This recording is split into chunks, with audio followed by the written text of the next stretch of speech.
तू सवाल तो पूछ, हक है तेरा, फर्ज है तेरा, किसी की खैरात, किसी का एहसान नहीं तुझ पर, मगर शर्त है अंदाज़े बयां हो बेखौफ, अंदाज़े बयां हो स्पष्ट, अंदाज़े बयां हो बेबाक। हां, उस लफ्ज को याद रखो, अंदाज़े बयां हो बेबाक, बेबाक। नमस्कार, आप देख रहे हैं बेबाक। मैं अभिसार शर्मा। क्या बिहार में भारतीय जनता पार्टी और जनता दल यूनाइटेड की सरकार खतरे में है? क्या डबल इंजन की सरकार पटरी से उतरने वाली है? अगर ऐसा नहीं है तो बीजेपी के नेता नीतीश कुमार को यह धमकी क्यों दे रहे हैं कि आपका मुंह तोड़ जवाब भारतीय जनता पार्टी के 76 लाख जो हैं कार्यकर्ता देंगे? आखिर वजह क्या है कि जनता दल यूनाइटेड यानी कि नीतीश कुमार लगातार जो विशेष राज्य का दर्जा देने की मांग कर रहे हैं, उससे पूरी तरह से पलट गई है बीजेपी। यही नहीं दोस्तों, एक के बाद एक ऐसी चीजें हो रही हैं जिससे पता चल रहा है कि ऑल इज नॉट वेल। बात वहां नहीं रुकती है।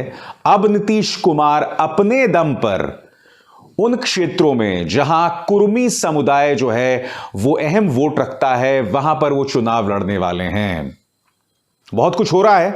और दूसरी तरफ आपके स्क्रीन पर लालू प्रसाद यादव और तेजस्वी यादव कुछ मुद्दों पर ये दोनों नीतीश कुमार को लेकर नरमी दिखा रहे हैं। यानी कि बिहार में कुछ हो तो रहा है जो इस वक्त छुपा हुआ है, मगर आने वाले 1-2 महीनों में सतह पर आ जाएगा। सबसे पहले दोस्तों, मैं आपका ध्यान खींचना चाहूंगा मेरे दोस्त मनीष कुमार की ये रिपोर्ट है जो उन्होंने बिहार के ऊपर लिखी है आपके स्क्रीन पर। बिहार डबल इंजन की सरकार में एक उत्तर तो दूजा दक्षिण, ललन सिंह और संजय जायसवाल में जुबानी जंग। दोस्तों, लगातार इन चेहरों पर जो इस वक्त आपके स्क्रीन पर आने वाले हैं, जनता दल यूनाइटेड के ये दो नेता हैं, राजीव रंजन उर्फ ललन सिंह और उपेंद्र कुशवाहा। ये दोनों जनता दल यूनाइटेड के नेता हैं। और दूसरी तरफ संजय जायसवाल जो कि बीजेपी के नेता हैं। इनके बीच में जुबानी जंग चल रही है। सबसे पहले दोस्तों, इनके बीच जो टकराव शुरू हुआ वो हुआ दया शंकर सिन्हा के मुद्दे पर।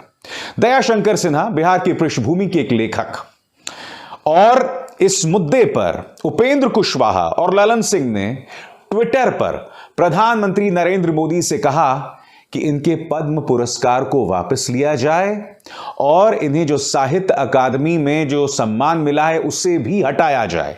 क्यों? क्योंकि इनका मानना है कि दया शंकर सिन्हा ने सम्राट अशोक की तुलना औरंगजेब से कर डाली थी। अब उनकी इस मांग को लेकर बीजेपी इस कदर बौखला गई कि संजय जायसवाल ने एक लंबा चौड़ा फेसबुक का पोस्ट लिख दिया और यह कहा जनता दल यूनाइटेड से कि बाज आओ, इस तरह से प्रधानमंत्री को शर्मिंदा मत करो ट्विटर पर। हम तो यह कह रहे हैं कि आप उन्हें गिरफ्तार करो, और ऐसा कोई प्रावधान नहीं है कि पद्म पुरस्कार को वापस लिया जाए या साहित्य अकादमी पुरस्कार को वापस लिया जाए। एनडीटीवी इस पर क्या कहता है, मैं आपको पढ़ के सुनाना चाहता हूं। जनता दल यूनाइटेड के नेताओं का आरोप है कि लेखक दया प्रकाश सिन्हा ने प्रियदर्शी सम्राट अशोक महान के बारे में झूठ लिखा है और उन्हें औरंगजेब से तुलना कर महान विभूति का अपमान किया है। दोनों नेताओं ने इस बारे में प्रधानमंत्री को ट्विटर पर टैग भी किया था। इसका उल्लेख करते हुए संजय जायसवाल ने अपने फेसबुक पोस्ट में लिखा, इस मर्यादा की पहली शर्त है कि देश के प्रधानमंत्री से ट्विटर ना खेलें। प्रधानमंत्री जी प्रत्येक भाजपा कार्यकर्ता के गौरव भी हैं और अभिमान भी। उनसे अगर कोई बात कहनी हो तो जैसे माननीय ने लिखा है, बिल्कुल सीधी बातचीत होनी चाहिए। ट्विटर खेलकर अगर उन पर सवाल करेंगे तो बिहार के 76 लाख भाजपा कार्यकर्ता इसका जवाब देना अच्छे से जानते हैं। यह अपने आप में बहुत ही आक्रामक और हिंसक तेवर हैं कि 76 लाख भाजपा कार्यकर्ता इस बात का जवाब देंगे और प्रधानमंत्री से कोई कुछ मत कहो। मतलब दोस्तों, भक्ति का यह आलम है। अब आप समझते हैं अंधभक्त क्यों हैं इतने? क्योंकि पार्टी के नेता जब इस तरह से बात करें, देखो दोस्तों, मैं एक बात स्पष्ट कर दूं, इस देश में प्रधानमंत्री से सवाल करने का अधिकार सबको है, और आपकी सरकार भी साथ में चल रही हो तब भी आपको है। क्योंकि देखिए होता क्या है, क्षेत्रीय दल अपने राज्य की जरूरतों को ज्यादा अच्छे से समझते हैं। इसलिए अगर वो सवाल कर रहे हैं प्रधानमंत्री से, कुछ गलत नहीं है। मगर संजय जायसवाल ने स्पष्ट कर दिया है कि तुम्हारी हिम्मत कैसे हुई प्रधानमंत्री से सवाल करने की। और फिर विशेष राज्य का दर्जा। दोस्तों, आपको याद है 2015 में जब बिहार के चुनाव हुए थे तो प्रधानमंत्री ने मंच से किस ड्रामेटिक अंदाज में कहा था, बोलो बिहार को कितने पैसे चाहिए, फलाना लाख करोड़, धिमकाना लाख करोड़। याद है कि नहीं आपको? आज आपको पूछना पड़ेगा कि जिस पैकेज की बात उस वक्त प्रधानमंत्री ने की थी वो आज तक मिला है या नहीं। पहले मैं आपको याद दिलाना चाहूंगा किस नाटकीय अंदाज में प्रधानमंत्री ने उसकी घोषणा की थी। सुनिए। मैं आज बिहार के पैकेज की घोषणा यहीं से करना चाहता। करो 50,000 करूं कि ज्यादा करो, 60,000 करूं कि ज्यादा करो, 70,000 करूं कि ज्यादा करो, 75,000 करूं कि ज्यादा करो, 80,000 करूं कि ज्यादा करो, 90,000 करूं कि ज्यादा करो।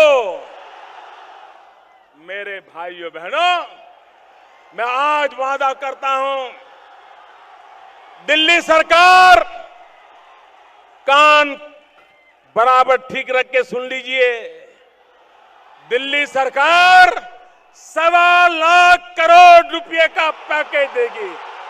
अब एक अरसे से नीतीश कुमार विशेष राज्य के दर्जे की मांग कर रहे हैं, मगर इस मुद्दे को लेकर बीजेपी ने उनकी इस मांग को खारिज कर दिया। उन्होंने कह दिया, भाई ये विशेष राज्य के दर्जे का तो कोई प्रावधान ही नहीं है। क्या कह रही है बीजेपी आपकी स्क्रीन पर? प्रदेश बीजेपी अध्यक्ष संजय जायसवाल ने यह कहकर विशेष राज्य के दर्जे की मांग को खारिज कर दिया कि इसका कोई प्रावधान नहीं है। जायसवाल ने कहा कि कई राज्य ऐसी मांग कर रहे हैं, लेकिन अब ऐसा प्रावधान नहीं रहा। विशेष आर्थिक सहायता देने का फैसला अब राष्ट्रीय विकास परिषद करती है।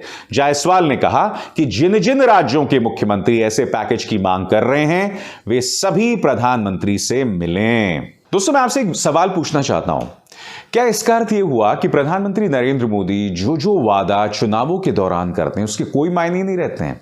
चलिए, मैं एक बात समझ सकता हूं कि प्रधानमंत्री ने जो ड्रामेटिक अंदाज में बिहार की जनता को वादा किया था कि इतने लाख करोड़ लीजिए, इतने लीजिए, मतलब जैसे कि वो फेंक रहे हो ना, जैसे बिल्कुल उस अंदाज में उन्होंने किया था। चलिए, उस वक्त आप सत्ता में नहीं आए थे, मगर फिर सत्ता में आ गए, तो क्या आपका वो वादा आपको पूरा नहीं करना चाहिए? और अब जायसवाल साहब कह रहे हैं कि इसका कोई प्रावधान ही नहीं है।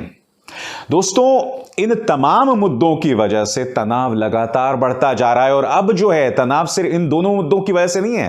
पहला मुद्दा कौन सा? दयाशंकर सिन्हा वाला मुद्दा। दूसरा मुद्दा विशेष राज्य का दर्जा। और अब तीसरा विधान परिषद के चुनाव। उसको लेकर क्या मतभेद है मैं आपको पढ़ के सुनाना चाहता हूं, फिर एनडीटीवी के हवाले से। ताजा घटनाक्रम में राजनीतिक फ्रंट पर न केवल भाजपा ने पिछले कई महीनों से उत्तर प्रदेश में चुनाव में गठबंधन के इच्छुक नीतीश कुमार के प्रस्ताव को खारिज कर दिया है और उन्हें अकेले चुनाव लड़ने पर मजबूर कर दिया है, बल्कि अब इस बात पर गौर कीजिएगा, बल्कि विधान परिषद के संभावित 24 सीटों के चुनाव को लेकर भी जेडीयू की उम्मीदों पर पानी फेर दिया है। नीतीश क्या चाहते हैं कि भाई 12 पर हम चुनाव लड़ें, 12 पर आप चुनाव लड़ें। भाजपा कह रही भाई सवाल ही नहीं पैदा होता, 13 सीटें हमारे पास थी, 13 पर हम लड़ेंगे, तुम 11 पर लड़ो। भाजपा की मांग बिल्कुल सही है, मगर जनता दल यूनाइटेड का कार्यकर्ता क्या कह रहा है? जनता दल यूनाइटेड का कार्यकर्ता यह कह रहा है कि एक जमाना था जब भाजपा के नेता कहते थे कि भाई नीतीश हमारे जो बड़े भाई हैं।